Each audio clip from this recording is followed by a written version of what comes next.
What's up, Marvel fanatics? The new Fantastic Four trailer just dropped, and it's packed with details we need to dissect. We've been seeing teasers for a while, but this final trailer gives us so much more to chew on.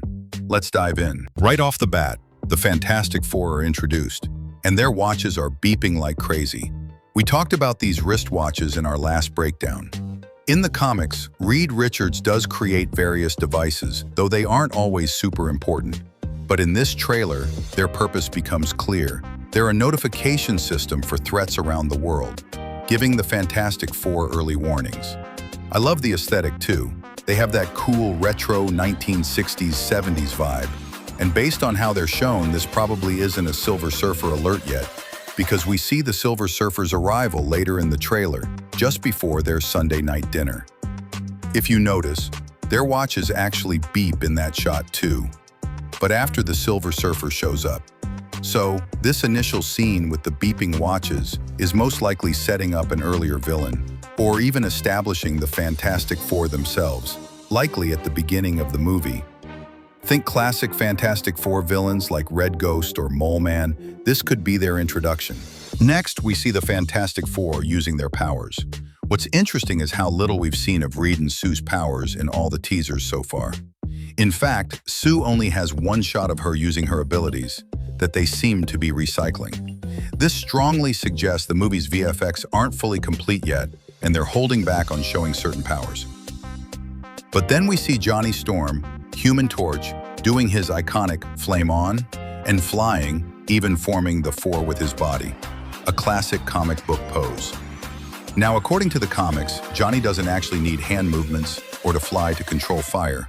He can generate and manipulate pyrokinetic blasts and structures with just his thoughts. We also get a cool Coppertone sunscreen Easter egg. This brand was actually discovered in our world in the 1940s by Benjamin Green, which could be a subtle nod to Ben Grimm. And if you look at the poster, Coppertone actually used similar imagery in their real-world ads. And of course, girls are swooning over Johnny. No surprise there. That's straight out of the comics. And before you ask, no, his suit isn't burning because Reed Richards, being the genius he is, designs their suits to be powerproof. They adapt to their abilities, so Reed can stretch all he wants, Ben can turn to rock, and Sue can go invisible, and their suits remain unaffected. Then we see Ben Grimm walking down Yancey Street, which is actually Ben's home in the comics. If you look closely at the shop numbers like 7126, 7127, you'll see 7135, which is Ben's comic book address. There's also a sign that says Silverman's Bakery, but the M has fallen off, leaving silver. Could this be another Silver Surfer Easter egg? And speaking of Ben, they play with his iconic catchphrase, "It's clobberin' time." People keep asking him, you know what time it is? But Ben doesn't say it. He says, "That's not something you just say, that's for cartoons," which is a great meta reference to the Fantastic Four cartoons and comics, where he constantly yells it. Then, the grand entrance of the Silver Surfer, delivering a chilling line. "I heralded your beginning. I heralded your end. I heralded Galactus." Clearly, she's here to warn them. Johnny flies after her, and then the whole team chases her in their fantastic car all the way to Times Square. Here are some awesome Easter eggs in Times Square. We see a movie poster for Attack of the Fungi. Fungi is a minor Marvel Comics character. But what's interesting is that he's a Captain America villain. Why is that interesting? Because right next to it, there's a sub-intel poster, which I think could be a reference to Captain America being frozen in ice. And if you think that's a bit far-fetched, look closer. It says Greg Niggle, which could be an Easter egg for Dr. Wilfred Nigel, whom we saw in Falcon and the Winter Soldier, and who worked on the Super Soldier Serum. Still not convinced? Underneath, it says Stevie Alum, which could definitely be a reference to Steve Rogers. The Silver Surfer's warning clearly spooks the Fantastic Four because the next shots are super intriguing. We see them meeting Galactus on his world ship, or Ta-2. In Galactus's origin story, he constructed this massive ship over millennia from the shattered remains of the first planet he consumed after his awakening. It's enormous, and we get a sense of that scale here, even though Galactus usually uses a smaller vessel for planet consumption due to the world ship's immense size. But the MCU tends to tone things down. so we see the Fantastic Four's ship next to it for comparison. They're clearly awestruck by Galactus. They probably went in thinking they could negotiate, but his sheer size makes them realize what they're truly up against. His armor looks dynamic, even molding with his hand movements. The whole vibe of pipes and flowing lava even gives me some Transformers vibes. It looks absolutely cool. Now, fitting this into the timeline with previous teasers, this is likely their second trip to space. They already have their powers, Ben Grimm is already the Thing, and Sue is pregnant. So their conversation with Galactus clearly doesn't end well, because they're shown rushing back to their spaceship. Notice Ben carrying Johnny, which means Johnny probably tried to fight Galactus or Silver Surfer and got knocked out. Reed is yelling for Ben to get them out of there, confirming that Ben is actually their pilot, which is totally comic accurate to the Fantastic Four's origin story. This also makes me think that Sue gives birth to Franklin Richards while they're in space. We saw her in distress in a previous teaser with the same costume. When they return to Earth, reporters swarm them, asking if they can be saved from Galactus.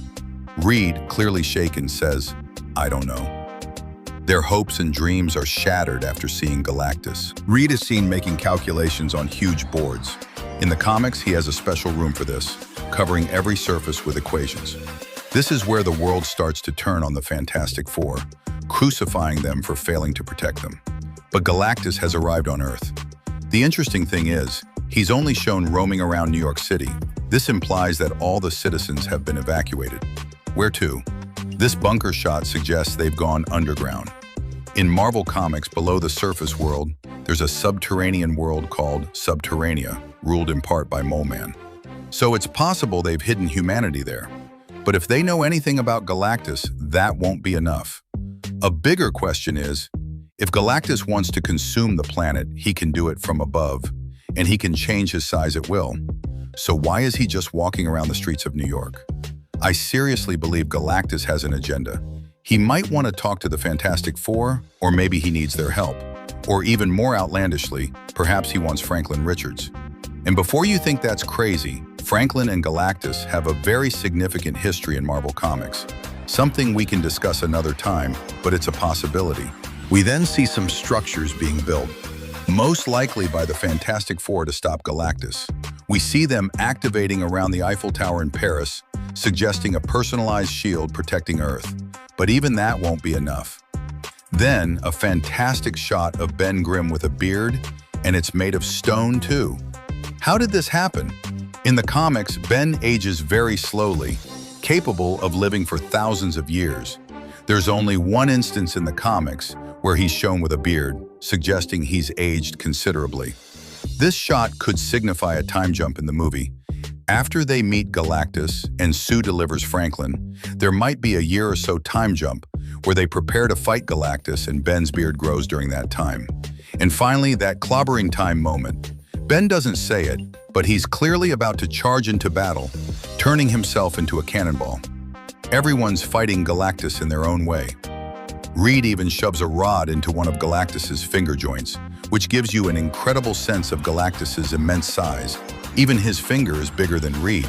Those were all the observations I made from the Fantastic Four First Steps trailer 2, or the final trailer. There's so much more to talk about, and I've got a few more things I figured out, trying to avoid spoilers, of course. What did you notice in the trailer? Let me know in the comments below. Don't forget to like this video, subscribe if you haven't already, and I'll catch you in the next one. Bye.